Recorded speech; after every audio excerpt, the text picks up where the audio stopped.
Hello, friends. Welcome back to Currently Workshopping, a show where we work through the perils and frisson of being alive together. I'm your host, Cece, again, and this week I am joined by Shannon of Fluently Forward, one of my first creator friends, I would say, and also the host of the Fluently Forward podcast, which is your weekly dose of celebrity gossip, blind items, and sometimes conspiracy theories. So, welcome, Shannon. Ooh, lovely intro. I like that. I'm going to copy it, use it for myself. Copyrighted, Shannon. Oh, Copyright. yeah, sorry. I'm going to trademark it. You can't say it anymore. You have to pay me if you say it. And then Makes sense. Use it. Yeah, so Shannon, I guess maybe start us off with a little bit about your own podcast, and you can do our meet cute. I'll let you do Okay. that. I'll do it. Okay, so my podcast, thanks for having me on, Cece. It's called Fluently Forward. We do episodes every Monday morning, and we typically we go like TV show by TV show and movie to talk about the drama that's happening or happened on it, the blind items of the individuals. We also talk about different celebrities, trending topics, and yeah, sometimes conspiracy theories sneak in there, but not political ones, more like Atlantis and dragons and things like that.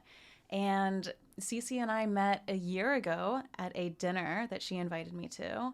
And we've just been friends ever since, kind of talking about a little bit of everything. I feel like I can talk, and this is why I love your podcast. It's about everything, sure, celebrity, influencer life, but also like sociology and psychology and why trending topics trend and what they mean and all of that stuff. I'm just a sucker for it. Yeah, no, and well, I was never like a celebrity gossip blind items person. I think I was of the ilk, and we'll talk about this later, but I was a little like, oh, that's like lowbrow, that's like beneath me, that's like what people read about on Us Weekly, and that's what I read in the dentist's office only. But what I love about your podcast is I feel like you do kind of approach things with more than just like oh, isn't it crazy that this happened angle. Like, it is a lot more about like what it means for broader society. Like, isn't it kind of weird that like all these people are living their lives at the same time as us? Yeah, I mean, that's a good point. We all think of that, of tabloids, right? Anytime I see a People magazine, I'm like, I'm either about to get a manicure or a mole removed. I'm like, that's the only time I see those magazines is in some sort of waiting office.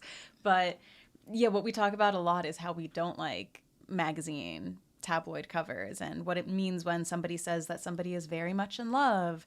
It means that it could be a fake relationship. Or if they are exhausted, that means that they could be on drugs. If they're dehydrated, it means that they're going to rehab. So just kind of cutting through the bowl. And I think in the last 2 years, everyone's gotten really sick of traditional media. It's probably a mixture of everything that happened with politics and COVID and the pandemic. It just kind of blew it into a way where people were like, you know what? I'd rather get my news from the regular people than these like elite companies who, it turns out, literally lie to us all the time, and then they never get in trouble for it. So, yeah. I mean, I think this kind of came to a head with Weinstein, right? I didn't really know what blind items were beforehand, which actually, like, let's back up. We should probably talk a little bit about, like, what a blind item is rather than just, like, using the phrase and assuming familiarity. So why don't we, like, go through the blind item, what it is, like how they came to be, and maybe, like, a few examples so that the audience isn't just, like, thinking in a vacuum. Yeah, I mean, a lot of people, that was their first question, right? They're like, what is a blind item? I've never heard of that before. So they were actually, blind items came around in the late 1800s, and this guy in a newspaper for this small town used to do them. And it was kind of essentially blackmail because it's kind of airing someone's dirty laundry without actually saying their name. So he would put stuff in there where it would be like, can you believe that the preacher, was seen with this married woman around town? And it's the type of rumor where you wonder who it is. It doesn't say anyone's name. But if you are the married woman hooking up with the preacher, you know it's about you. So the people in the town would go and try to pay off this guy to be like, do not spill my secret because I know that you know, but nobody else knows that it's me right now. So it kind of started a little bit as extortion. But over the years, it's moved on to tabloids, and it's basically talking about an alleged rumor before it's an official journalistic story with sources that have been vetted. And in order to kind of protect yourself from just being defamatory everywhere online, you don't actually say who it's about. So if you wanted to say that Selena Gomez is still hooking up with Justin Bieber, you might say this foreign-born, north of the border tweener turned pop star, Justin Bieber, has been seen canoodling with his ex-girlfriend, pop singer slash bad actress, who recently had a documentary come out. And then you would say, oh my God, Justin Bieber and Selena are hooking up. Can you believe it? So blind items give all of these riddles. And then people who are plugged into pop culture go through and try to say, oh my God, can I see what's going on? And blind items really intrigue people because a lot of people view them, and sometimes they are fan fiction. Sometimes they aren't vetted. Sometimes they're just crazy rumors. But these blind items have also been talking about Weinstein for years before it came out, Epstein for years before it came out, Armie Hammer before people knew that he was a cannibal, Kevin Spacey before people knew that he was gay and also abusing young men and boys. So I think it kind of urges a lot of people, because I know for me, probably for you and others, when Epstein and Weinstein news about them came out, everyone said, oh, it was such an open secret. Yeah. And I was like, that's so fucking, sorry for cursing, that's so rude of you to say. If it's an open secret, why wasn't it stopped? So I think a lot of people read blind items because they don't want the next open secret to be something that everybody knows about, but nobody talks about it. So it's really tantalizing to feel like you got the scoop, and those are blinds. That was a long-winded intro of it. No, I mean, I think what fascinates me about blinds is, like, if it was such an open secret, like if Weinstein and Epstein were such open secrets, like, why wasn't Us Weekly publishing something about it? Like, why wasn't, I don't know, just like it rising through the ranks of more hard-hitting journalism, like the LA Times being like, hey, there's this huge expose. It's like baffling to me that these like traditional media outlets didn't really do anything about it, even though it seems like everyone kind of knew. Well, they were actively told not to. I mean, you know, famously, ABC tried to run a story about Epstein years before it came out. And this is the newer Epstein, because obviously he was first convicted in 2008.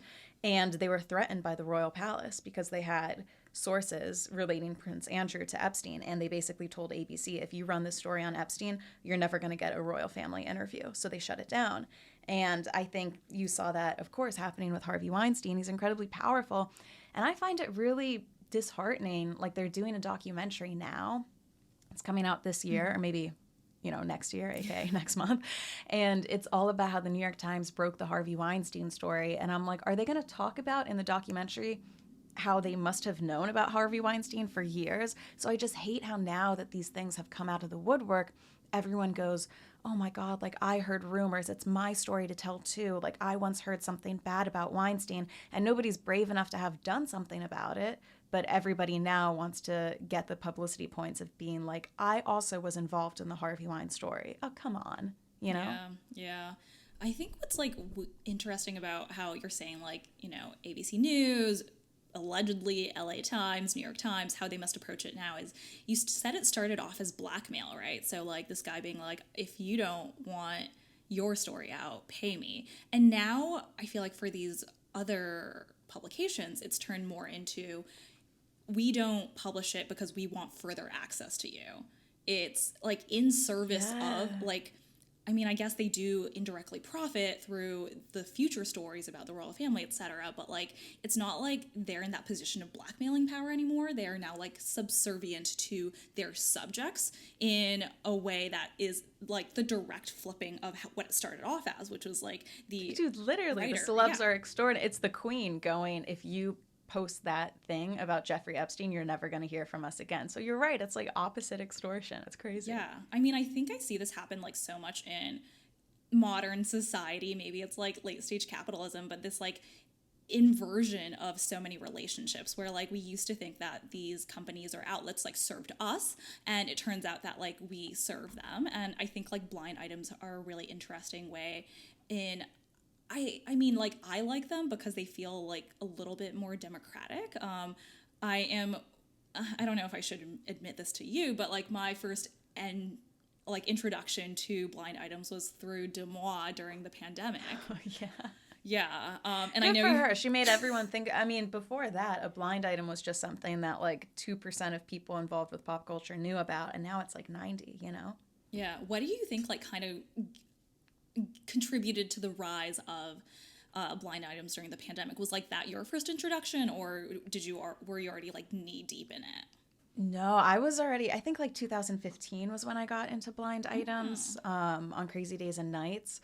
But I think that they definitely did take off in a big way. I mean, probably all thanks to Dumois, because I don't think Crazy Days and Nights was really having like it wasn't being turned into an app or a Twitter account or things like that.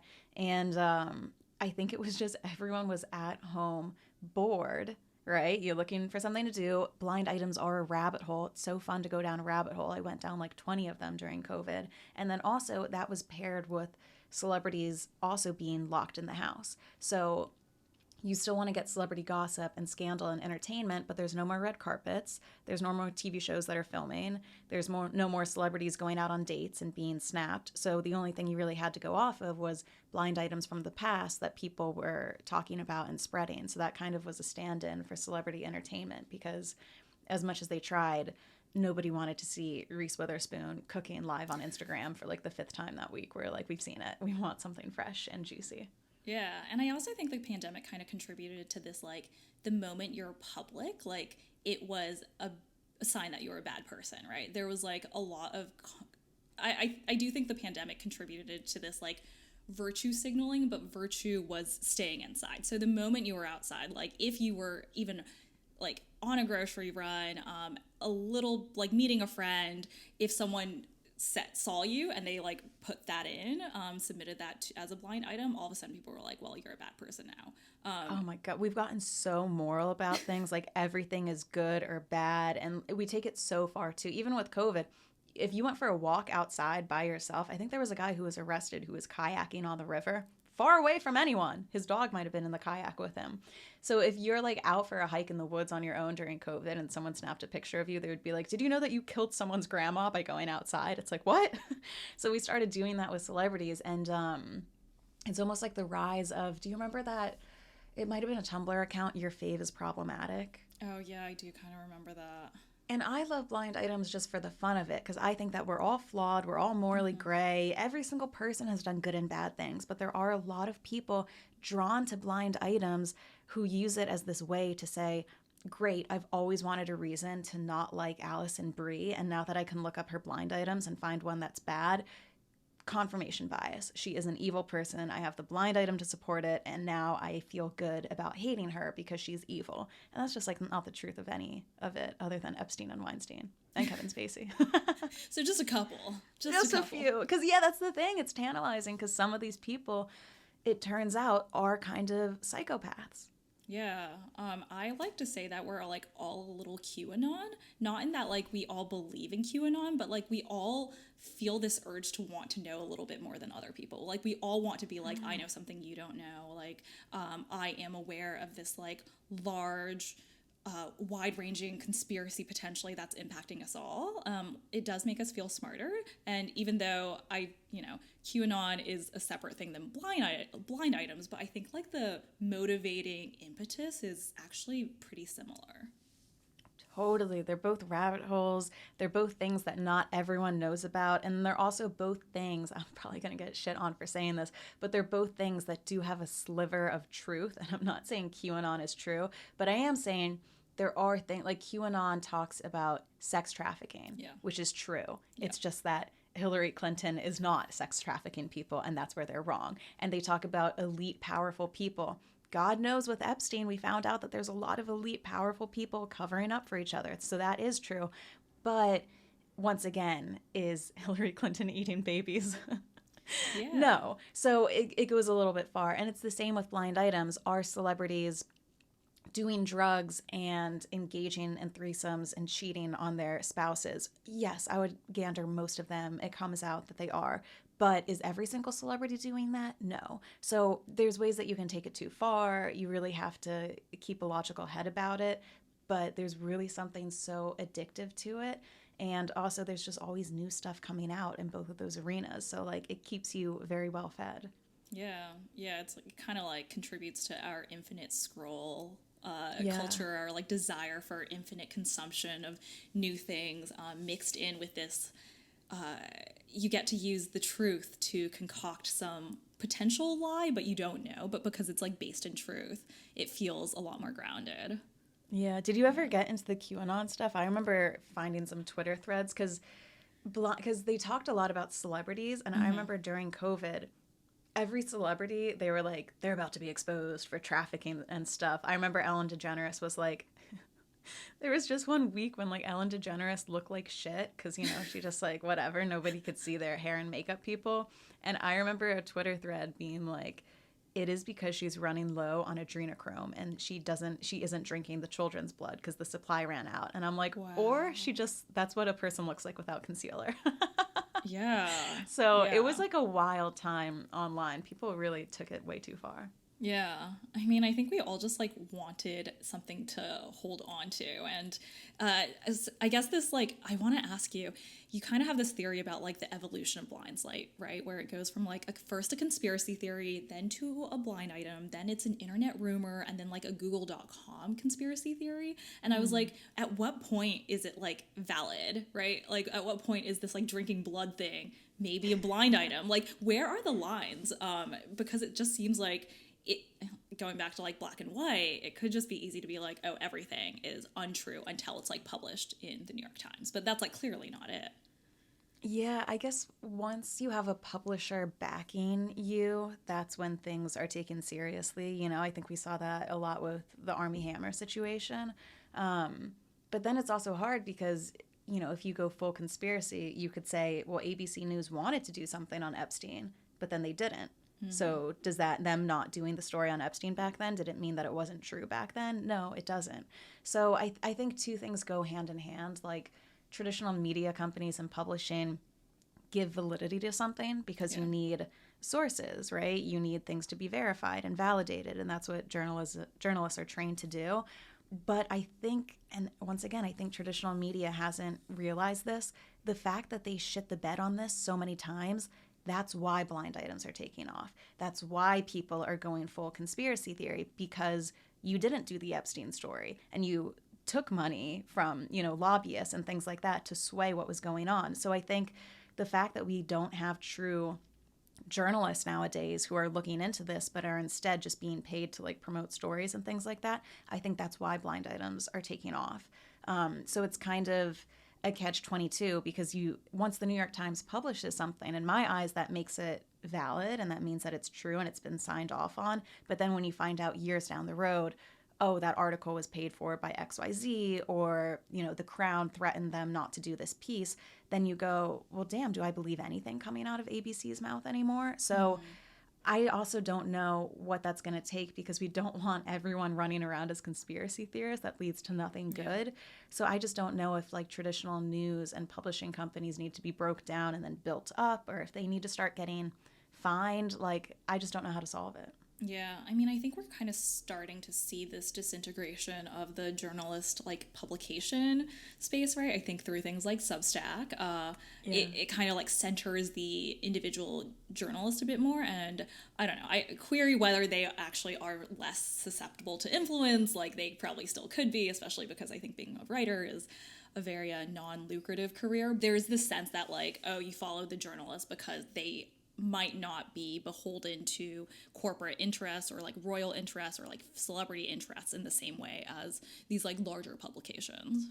Yeah, and even then you have personal, like if you go to Google and you type in why is red wine bad for you, and then you type in why is red wine good for you, we live in a world now where you can literally have articles that scientifically explain why it's good for you wholeheartedly, and then also why it's bad for you. So I think a lot of people are just struggling of like, what is the true answer? What's the truth? And if there is no truth, you just kind of go with whichever one you want. And sometimes that's red wine being good for you. Sometimes that's Emma Watson being a cocaine addict. You know what I mean? Like whatever truth you want to find, there's a person online who's going to tell you with their chest fully puffed out, like this is the right answer. Yeah. And how do you kind of decide for yourself, like, oh, this is not just a conspiracy theory that I don't want to give credence to, and which is like, oh, this is like a legitimate blind item that would be of interest to some people that I at least am not so worried about potentially getting sued over? Yeah. It depends. Like there's some things that you can kind of, there's different areas of breaking down blind items to see if they're true or if you think that they're true, right? And of course there's some that take you by surprise, like Ellen DeGeneres being mean, Bill Cosby being an abuser. Like who would have ever expected those? So I don't like it when some people say, oh my God, that couldn't have been Tom Hanks cheating on his wife because, like, he would never. He's such a good guy. He played Captain Sully in Mr. Rogers. So I think with celebrities, it's really hard because you view celebrities as characters. You really do. So you don't think, would Blake Lively do that? You go, would Serena van der Woodsen really do that? Mm-hmm. So I think a lot of people view blind items as true or false based off of the character that the person plays, which I don't think is a good way to do it. So sometimes I look at past history. For example, Cara Delevingne has slept with so many people in Hollywood that if a blind item comes out saying that she was with Doja Cat or something, I might be a little bit more likely to believe it because she has that past history. I also think, too, something that you can do is using that PR language speak. So when I first started getting into blind items, I remember going, oh my God, blind items about Selena Gomez doing drugs? Like, I've never heard about that. But if you type in Selena Gomez dehydration, exhaustion, rehab for anxiety, you'll see that there are little nuggets throughout the years that could line up with those blind items. So sometimes it's like a little bit of a hunt through tabloids, and then sometimes it's a little bit of a hunt through past romantic history to see if you're dealing with something that could be true or is total fan fiction. Also, sometimes there's blind items that are like, Harry Styles, was out on a date with a fan and he said, "Hello, love," and like took her to blah, blah, blah. And you're like, that is fan fiction. I've seen it on Wattpad before. There's no way that's true. So there's that too. Yeah, I feel like it requires a level of critical thinking and like kind of filtering that I do kind of enjoy. And if it does encourage people to consume the things that they see a little bit more like conscientiously, I'm like, you know what, that's a good thing. Like maybe we should be encouraging all of us to like reviewing things and be like, wow, this sounds like a Wattpad fan fiction, and therefore like maybe I should give it less authority in my mind, or like mark it with like needs more evidence, right? Yeah. Which ones do you believe, like blind items coming at it from your lens? Which ones are you like, oh my God, I can't believe this was true, or I would never trust that one? Yeah, I mean, I think the Selena Gomez drugs one was like really shocking to me because I don't know, like in my head, I've like loved her since college. Like my roommate and I would like play her songs all the time. Love Song was like amazing. And she's like been so open about a lot of her struggles like with mental health that it's hard for me to like see her as anything but this like wholesome person. But at the same time, like, yeah, I recognize that probably you and I do things that other people would be like, no way, Shannon, or like, no way, Cece. And it's like, that's just like humanity. That's like being alive, right? So that I was like really shocked by. But, everything you said about the PR language of things, like how, and I know her new documentary came out. I didn't watch it, but I like read and listened to enough things about it that I'm like, it was like they didn't talk about a lot of things directly, but because they didn't talk about a lot of things directly, I mean, for those, there was allusions to things like trauma, right? She was just like, there's been trauma in my life, but they don't talk about what they are. And I think the fact that they don't talk about what it is, but they alluded to it so much, I'm just like, something must have happened. Like, something must have happened, and now I am more susceptible to like seeing blind items about her and being like, yeah, no, that probably might have happened, because like what else could explain it? The ones I don't really give as much credence to are like, I think in one of your most recent episodes about Lindsay Lohan, you talk about how Lindsay, there's like a blind item about her having like a twin, like in real life. Like Parent Trap was not just like, Parent Trap wasn't just Parent Trap. Like, she actually does have a real life twin. And that's a conspiracy that NT was diving into, but how funny is that? And then they're like, and the twin was killed off, but they still did the movie. I'm like, what?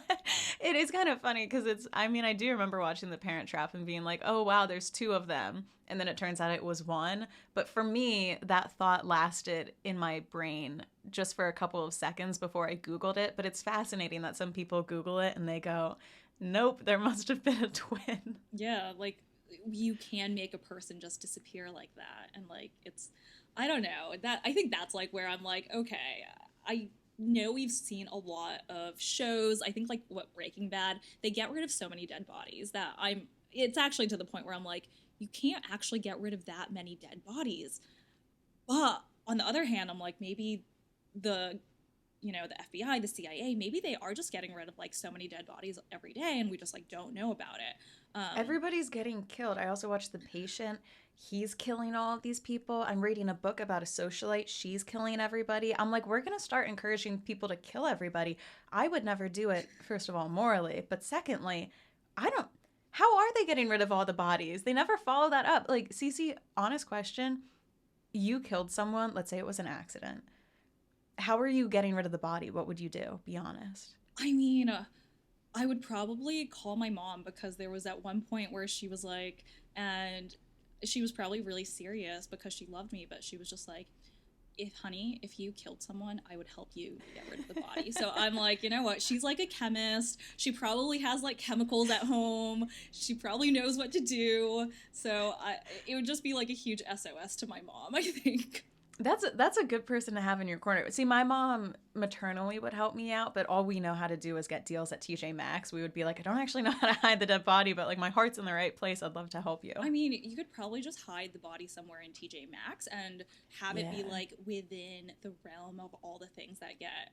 And then it becomes like that Wayfair conspiracy, right? About how the furniture is being used to traffic children. Yeah, or you know what I do? You know all that food that nobody eats at TJ Maxx? I would like put the food in their hand and then I'd be like, they were killed by the expired fig jam and that's what did it. And then I would spread the theory. Yeah, and then TJ Maxx would get sued and that'd be a whole thing. There we go. Okay, well, actually, it's not that hard. We both have outs, so I feel comfortable doing it. Great. Yeah, so I actually did take a look at Crazy Days and Nights, which is NT's. NT is... I guess he's an entertainment lawyer who also like has a blog about blind items. So I did go onto Crazy Days and Nights and I was reading it and I was like, I don't understand how anyone knows who these blind items are about. So listening to your podcast is fascinating because you're always like, well, this is about this and these are the blinds I found about like, Alexis Bledel or like Rihanna. And I'm just like, how did you even figure that out? Like, how do you even take NT's materials and piece together who it's about? Well, there's a lot of people online who do that piece by piece. So if you just know your way around Google, you can kind of try to put them all together from different websites. There's AGC web pages, there's different Google sites, there's different forums, there's Oh No They Didn't, like there's tons of places like that. So it's just putting them all together. And then there's also different languages. The illiterate royal is going to be Meghan Markle with the with the MM. The illiterate model who codes, that's going to be Carly Kloss, KK. The bad actress is usually Selena Gomez because NT doesn't think she's great at acting. The celebrity CEO is usually Elon Musk. So after you just kind of start reading them for a little bit, which to me, Crazy Days and Nights, it's like my morning paper. You like read it with a cup of joe and then you kind of just start to figure out who the nicknames are. Yes. That's weird to me because my understanding of blind items, or at least how publications like Gawker, rest in peace, treated it was if blind items are things that have to be able to be about like 2 to 5 people, right? Like you can't like pinpoint someone specifically. I think like, bad actress, Hulu show, pop singer, that's like almost a bit too on the nose. It like, who else could it be except for Selena Gomez? And my understanding of blind items was it was supposed to help avoid legal liability in a certain way, right? For you to be like, oh my God, like it could have been about someone else too. Like, so how can you sue me for that? But what you're saying, it seems like it gets so specific and then there's like a coded language. Is like NT not afraid of being sued? Are you not afraid of being sued when you like put the blind items with a name? Yeah, I mean, NT reveals a lot of them as well. And I think once enough information has come out about it that he feels confident in revealing it, he will put the name that's associated with the blind item. And I'm assuming he's not worried about getting sued. And I'm guessing I'm just a little bit too dumb to be thinking about it. I just imagine that if it's already online, I wouldn't, and you tell me, Cece, because maybe I should halt productions immediately, but I just imagine how could I get sued if I'm reading something that already exists online and I have proof of reading something, so it isn't something that I created and I'm saying happens. I'm just saying, well, when I was online, here's what I read about XYZ. This is alleged, but what do you think? Yeah. Yeah. So Am you I in actually trouble? no, keep on keeping on. are some defenses to like defamation, right? One is absolute truth, which it's hard to know in this case, like, is it true? But if it turned out to be true, you would be completely, I guess, like defended against. But the second kind of defense is just, it's your opinion. And you're not making any of these like statements with actual malice, which is the standard required for a defamation suit for a public figure. You have to be like, oh my God, I actually just want to hurt Selena Gomez, so I'm going to spread lies about her. Or if you're like, I'm not even going to look into this a little bit, see if there's like corroborating evidence. I'm just going to go ahead and be like, Selena Gomez is a drug pusher. She pushes drugs, right? Like in Mean Girls. And that would be like a different story. But, opinion and just kind of doing your own due diligence does get you very far in being shielded. Of course, for anyone listening, this is not legal advice. I am not your lawyer. This is just kind of just like general legal information about defamation, because I do think like the Johnny Depp Amber Heard trial made a lot of people scared of defamation. Like it scared a lot of people into thinking that like, oh my God, if I say anything, I will get sued for defamation, when the legal standard is a bit above what we actually saw. And also with Amber Heard, like not even defamation, but speaking out against someone who abused you. You know what I mean? Because Amber Heard wasn't writing and saying, I hate Johnny Depp, he's a piece of work. She was saying, I was a victim of abuse. So I think that's like yes. So I think that's like a double-edged sword. One thing is scared of defamation, talking about celebrities, but then the other is there's now something else that you have to be nervous about when you want to talk about experiences that you've experienced. Yeah. And that's always like, I think the hard line to figure out for yourself. Did you ever get like any guidelines from people, or do you have like legal counsel now to advise you on these things, or are you just like, come what may? Okay, first of all, I pray. No, I'm just kidding. God solves all.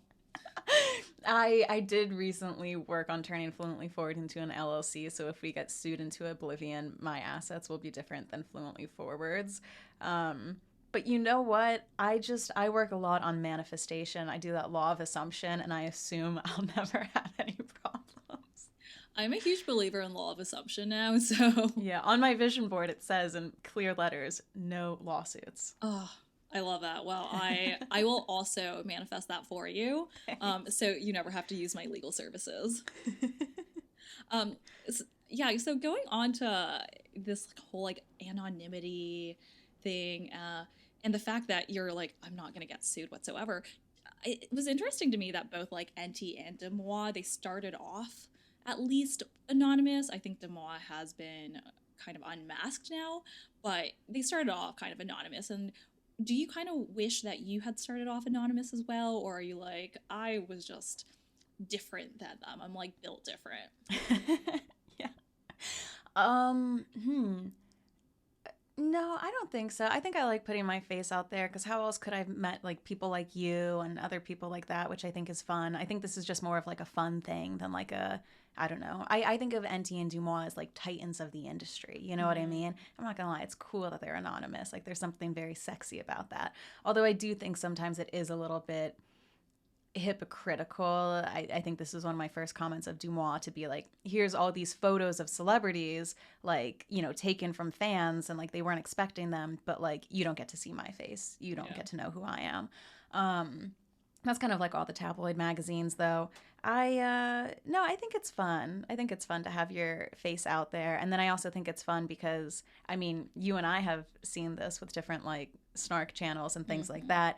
I feel like it would be very hypocritical if I said, oh, I get to talk shit about celebrities, but you don't get to speculate about my life. I think if I'm doing it to celebrities, I should be open to it as well. Yeah. So, Are you trying to say that you think you're a celebrity?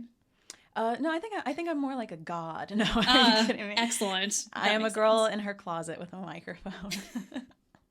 Yeah.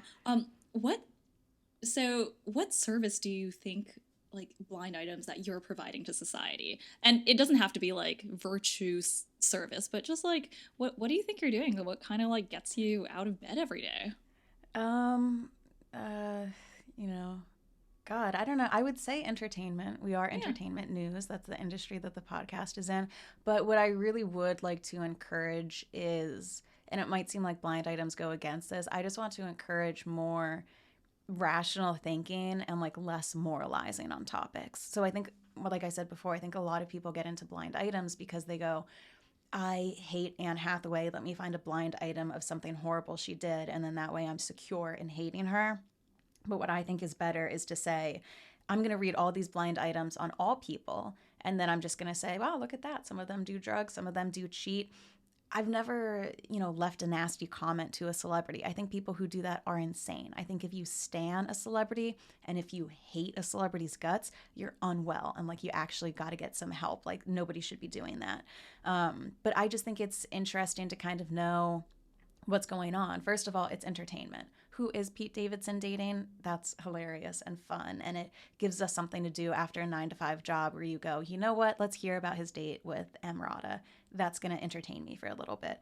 But then on the second hand, what I also think is interesting is kind of that investigative piece of it. Mm-hmm. So him dating Kim Kardashian. There was a paparazzi video of them in a parking lot walking. They hold hands for a second and then immediately drop it.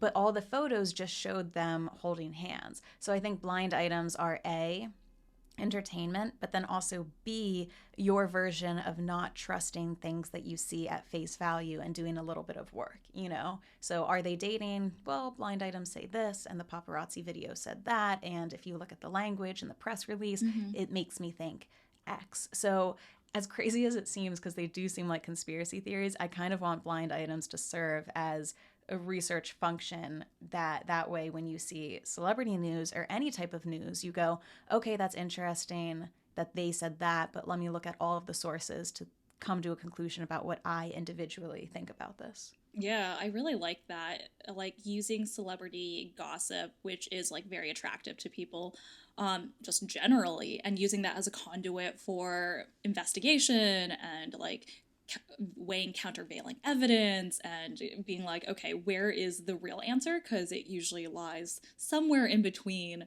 the PR answer and the conspiracy theory, right? Yeah, and I'll say too, like PR, they definitely have a motive behind them, right? Like they want you to click on People magazine, but I think blind items have just like a little less of that motive, Yeah. Sure, sometimes the more salacious the blind item, the more clicks you're getting. But I also think that since they're so lowbrow, that blind items aren't being funded by like, I don't know, big pharma or a certain lobbyist company or things like that, because it's just crowdsourced gossip. Do you think, though, that, like, let's take Demois, for example, there comes to a point where they get so big that they're no longer potentially reliable? I've read this criticism about Demois and the fact that, like, she has a novel now and, like, she's becoming her own brand apart from just posting stories and blinds for people. Like, where is she kind of in this, we can still trust her type situation? Yeah, I mean, Dumont and I have our differences. My basically working theory is that she's gotten so big, right? Like once Kim Kardashian is referencing you on a TV show, you are a celebrity. Like you are, And I think, obviously, I'm blocked, so I can't see the blinds that she posts. But I've seen, screenshots of them online and things like that. And for the vibe that I get, tell me if I'm wrong, is that a lot of the blind items now do, to me, read as PR. So there'll be different blind items where it will say, oh my God, Anon please, but I heard a tip that Sydney Sweeney is about to be the new face of CoverGirl. Is that a blind item or is that PR and then you just put Anon please after it and maybe CoverGirl could have paid you $4,000 to post it? So that's just my working theory. Who knows if it's true or not? I just feel like that's kind of the vibe that it's turning into. Less Armie Hammer, more PR campaigns. Yeah, no, I totally agree. I think in general, when she's like, oh, I'm coming out with a novel, I'm like, no, now you're building your own brand. And like when you're building your own brand, you always have to kind of think about like who has an interest in what your brand says, what it looks like, what it does. And Also, how do you get a deal with HBO? If you know what I mean, like if I ever got the chance to talk to an HBO executive, I would be like, why weren't you doing XYZ? Like, you know, who's sleeping with who? Like, I think some people go into this industry wanting to be friends with celebrities, Yep. and then I think some people go into this industry wanting to learn the truth of what's going on. And I just think that, you know, that would be the former category. Yeah. But I mean, props to her. She literally is number one. And also, I did hear that the book was really good. Have you read it? Oh no, I haven't. I feel like I don't know. I heard that probably it's give like it a read. beach read, but Okay. like I love beach reads. Like I basically want a book that is like Gossip Girl in a book. I don't want anything virtuous. So I think I Yeah. might read it. Yeah, yeah. No, I will go to the library to see if it's available and check it out there.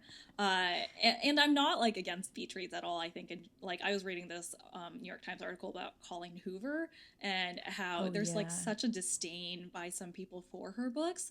But I'm like, you know what? If it gets people reading, like, yeah, I love the Gossip Girl books when I was in middle school, high school. Like, are they good literature? No, but are they so fun and entertaining? Yeah, and that's like valuable. Right. I once read 3 alien erotica books in a week, and I tweeted, I didn't say what they were, but I was like, I read 3 books this week. And I'm like, it was literally aliens, fucking humans, but like, whatever. I Well, read a book. and that's what happened to E.L. James, right? Like, she wrote Twilight fan fiction and then it became a book. It became like 50 Shades of Grey. Oh, wait, who's the author's name? E.L. James? She wrote Twilight? I thought, wasn't No, that Stephanie Meyer? that's Stephanie Myers. No, Yeah. she wrote a Twilight fanfic. Oh, and then that And was that what ended became, up turning 50 yeah, Shades. that turned into 50 Shades of Grey. But like, it started off as Twilight fanfic. Okay, I've read some fanfics that were like really good. I'm like, Oh, this yeah. should be published. Oh, 100%. And like, Yeah. yeah, whenever I like finish a show that I'm like really invested in, sometimes I want to stay in that universe more. And I will go on to like Wattpad or like, what's that other? It's like A3 or something, AO3. And I will just like read the fan fiction and be like, I'm still here. Like, I'm still. Can I ask, like, which fictional character would you be like, I would love to date them? Oh, man, fictional character. So unfortunately, a lot of them are anime characters, and now as I get older, Well, what do you mean, unfortunately? They're not real. they're not real, but they also like a lot of it is I think rooted in my own sexual awakening in adolescence, right? So like my favorite is just like this, I guess he's like 10 or 12-year-old boy. And it's not that like I like him, but it was at an age where I was like so, I don't know, confused about life and like what it meant to like feel emotions and like feel sexual attraction that there's this one character in anime, Cardcaptor Sakura, and like I just like looked at his photos all day and I was like, he's so cute. I still think he's so cute, but now I'm like 31 and he's still like 12. Okay, Epstein. Oh, Like, I God. see you. No, I get what you're saying, though. Even now, I'm like, ooh, there's something about like teenage Simba. And I'm like, that's like, first of all, it's teenager and like also not even human. So, like, what? I mean, I could see Simba, you know? Right? Go Like, leader of the Shannon. pack. Yeah. Like alpha male, leader of the pack, so many qualities that would be appealing in a mate. Right? I mean, there we go. Who knows? Maybe one day in the metaverse. Yeah. Okay. So I know our time is wrapping up, but I did want to get your kind of insight on. An editor at Gawker posted this headline, and you can guess who it is. Which beloved comedian likes to force female comics to watch him jerk off? Louis C.K. and he's still doing it. Is he? Are the blind saying he's still doing it? The blinds and the people. So, God. just as an FYI for folks, do not go back with Louis C.K. to his hotel room. Yikes. Funny aside about Louis C.K., but I was at a restaurant getting drinks with Claire Parker, our friend at Celebrity Memoir Book Club, and Louis C.K. was seated next to us. Yeah, him and I think Darren Aronofsky, the director, and I think they were talking about a new project. Oh my God. Did you find it? I would have not known how to handle myself because I would have just been like, what do I talk about? Like, what did you guys end up talking about? He's sitting right there. Yeah, I mean, we just talked about normal things, but like with one ear towards like their table and being like, what are they talking about? Like, I am curious. I think I would have just put my phone on recording, like far away on the table, face down, and been like, I'm just like literally gonna listen to everything that they were saying. I'm such a creep. You have no idea. They would have had to escort me out of that restaurant. It's good that you live in New York, which is like a one-party consent recording state. So you could be like, I consent to be recorded and record them. I was a part of this conversation. Do you see a lot of celebs in New York? Not that much. Not as much as like you would think. He was he was like one of the first ones I had seen, which is kind of sad because I would have probably preferred to see other ones. Yeah, and did he look a little rough in person? Then again, dim lighting at a restaurant makes it's like dim good. lighting. They both were wearing hats. I feel like it's like the classic celeb move where like they both wear hats and caps, so you can't really figure out who they are. Oh my god, like baseball hats or like fedoras? Baseball hats. Oh my god, interesting. Okay, well now I'm just gonna be on the lookout for hats. Yeah. This was like in Fort Greene, so next time you're in the neighborhood. Yeah, no, literally the next time you see a celebrity, text me, I'll like run over. Excellent. Yeah, okay, but this editor at Gawker, he was like, at the time he was like, I wrote as a blind because I thought it was beneath me to be writing blind items, but he's since commented, gossip is the weapon that the powerless have. The assistants can't do anything when their boss shits on them and treats them horribly, but they can shoot off an email. We were able to sort of seize on those power dynamics and hold people accountable. What are your thoughts on kind of like this reframing on blind items? I think it's true. I think it just depends on how people use it, right? Yeah. Like I think a lot of people say that gossip is like a woman's weapon, both for defending themselves and then also for going on the offensive. But I remember the first company I worked at, the CEO was like literally a predator. You can't say anything to HR. They're not going to do anything about it. But what you can do is tell your other girlfriends that you work with, stay away from this guy. So that's gossip in the name of protecting someone and trying to defend a group of people.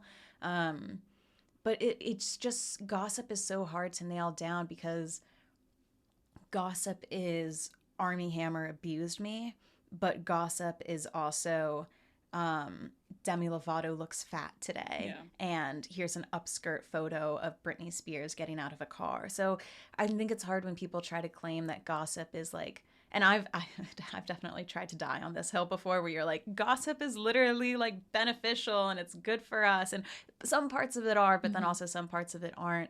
I think it just depends how you try to twist it. But then again, that isn't that totally a lawyer's game? So like, I'm sure someone could make a really good argument in defense for gossip being the power of the people. Yeah, and in general, like law and like tools and everything, right? It can be used for good and bad. And I think that's like the tough part about any of these things that we talk about, like gossip or just like litigation, is like, could it be good? Yes. Could it be bad? Yes, too. And it's funny that you mentioned like, workplace gossip about being like, oh, so-and-so in this department is creepy. So I love workplace gossip. I love office gossip. I love knowing what companies are doing. I'm always like all over what's happening at Twitter, what's happening on like at like Meta, because I do think what is happening there is like so interesting to me. And to me, like, these corporations are almost like celebrities. Like, no one knows what's happening in them behind the doors, who the decision makers are. And the times we do get to look in, like finding out about all of the Elon stuff this past week at Twitter, I've just been like glued to my screen. Oh, yeah. I was on a date with this guy the other day, and obviously talking about blind items.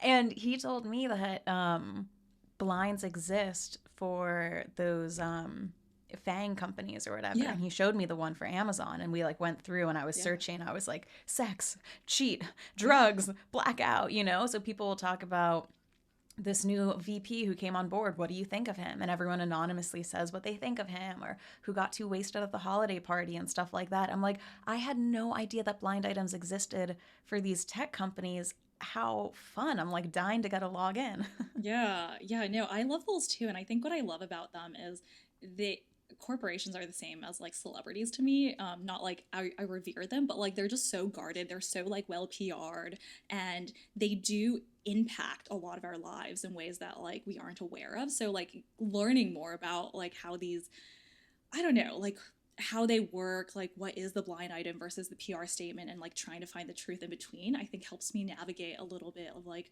what should I do with my life? Should I go work for a corporation again? Like, how does anyone live this life in an environment where like so much, I mean, we're talking on Zoom, which is like a corporation, and I'm sure like things are going on there too that we're not even privy to. Yeah, and I feel like too with both corporations and celebrities, you have the individual blind items about specific people, the nitty-gritty niche stuff, but then you also have the hidden truths of all of them, right? So celebrities, they're probably doing drugs and being either, non-monogamous with each other or full on cheating. And then in the workplace, you feel like you start working there and you're like, you know what? It's actually not about the work that you do. It's all about kissing people's asses and who you know. So then those are also like truths of the industry where they aren't a specific blind item about an individual, but it's like, here's a hidden truth about law or finance or, customer service. Here's what you have to do. So I think there's like industry trade secrets, and then there's also niche individual blind items, and everybody just loves finding all of them out. Yeah, yeah. And I used to feel bad about like talking about individual people. Because I think you're trained when you're younger to like not gossip about people, to like not talk about individual people. But as I've like matured, I guess, I have realized that it's not about the individual person. Like, yes, maybe they should be talked about if it's like truly heinous, right? But it's about like what they say about the larger thing. Like, what is the industry truth? Like, what are we kind of trying to figure out about the systems like overarching us all, whether it be like the media or like law or like, the tech industry, because they exist. And I think it's important to know about, in kind of like, I guess, low key QAnon way, where I'm like, I know something is going on there and like I want to find it out. Yeah, and also I think it's a good pulse check. You know what I mean? Like I think of that for celebrities all the time, where it's like maybe your blind items aren't true, but if people are believing them or not, that tells you what you need to know about yourself. I mean, God knows we both have things about us online, some that are true or not true. And I remember reading threads about myself, and I'll see things that are untrue, but I'm like, oh, pulse check. People think that I'm a Republican, and people think that I am not smart and don't know things. And I'm like, is that true? Maybe it's not true, but this is how some people think that I'm presenting. That's my pulse check. Yep. How do I either course correct that or lean into it, or like, how do I want to be perceived? So it doesn't matter if the stuff about you is being said is true or not. All that matters, right? Perception over reality. So I think companies, celebrities, individuals can take gossip about themselves and say, okay, do we course correct, or is this who we want to be representing us? Yep. It's funny you mentioned the Republican thing, because I get that a lot too. That is Dude, one of the literally anyone nowadays, any creator could be like, I'm a lifelong Democrat, and then they'll be like, but I don't like Bernie Sanders, and people will be like, oh, they're secretly a conservative. I swear to God, it's like insane now. You say one thing that's like not liberal, and people are like, she is the most far right person I've ever met. It's like, okay, like it is what it is, whatever. No, I feel that. And in my case, I was like, okay, I actually was a Republican, so they did get that right, but am I anymore? Obviously not. But then there's like this narrative that, oh, I still am. I must be pretending. And I'm like, oh my God, like it is good to know that this is perception, because what am I going to do about it? Like, do I want to do anything about it? What is kind of like your favorite blind about yourself, or like your favorite rumor, and like how do you kind of like deal with the fact that you are discussed sometimes in the same way that you discuss these celebrities? How do I deal with it? I don't know. Text you, cry, text other creators. Like there's no real good way. Try to avoid it, right? Which I feel like is a recent thing, but I don't know. It's also funny seeing it in real time. I remember there was one thread and somebody was like, oh, I went through her LinkedIn, and like, I'm pretty sure she grew up rich and she went to a private school, and that had like 50 upvotes. And underneath it with 2 upvotes, someone said, well, I went to her LinkedIn too, but her high school was public. And then underneath they go, oh, I guess you're right. And to me, that was funny because it's showing how like something could be proven to be wrong, but that's still going to have the most upvotes. And that will be what people take away from the thread, is like, oh my God, Shannon went to a private high school. It's like not true, but like the area was wealthy, so like we're gonna run with it and things like that. So I think it's just I mean, I'm not gonna say anyone can't do it. Like, who am I to say that, right? Like, I'll defend your right to say whatever, even if I don't like it. But I think it's interesting to see that I've done that literally myself as well on threads where, let's say, somebody's saying Miley Cyrus, you know, was once rude to Demi Lovato, and then someone will say, oh, well, actually, that was a fake fan edit video that was made. Whatever the top comment is, I literally might take that in my head and run with it and then spread it. So, like, we've all done that stuff. Yeah, so Shannon, you're like the problem. You're both the problem and the solution here. Ooh, there we go. And here I thought I was just a girl in a closet, but we're all bigger than that. Yeah, we're all bigger than our individual selves. Well, thank you so much for joining me this week. I really, really always love hearing about what's happening in the world of celebrities, because I did admit I tried to figure out, like, piece together some of the NT stuff, and I was like, nope, this is why I listened to Shannon's podcast, because thank God someone out there is doing the legwork, because it's not going to be me. Stick with me, kid. But thank you for having me on. And I just have to say, too, I adore your podcast. Every topic you come up with is like the perfect topic. And I love hearing you talk about things. Oh, that means so much to me, coming from a podcast queen like you. That's what a pod quacker. That's what they call when you talk about conspiracy theorists. They're like, she's a pod quacker. Maybe you should put that, like, trademark Shannon. Has a little bit of a ring to it. There we go. Yeah. No, I think, you know, being a relatively newbie to the podcasting space, like, I definitely look up to people like you who've been doing it and, like, gotten comfortable with just speaking with the mic in front of them. I'm still like, what is this thing? It's, like, toxic. It probably is. That's something that the news media will be like 2 years late telling us too. Plastics in it. I don't know. Cancerous, something like that. Well, then we can sue. So that will be our class action. Don't worry. All right. Thank you. All right. Well, see you later, and see everyone else next week.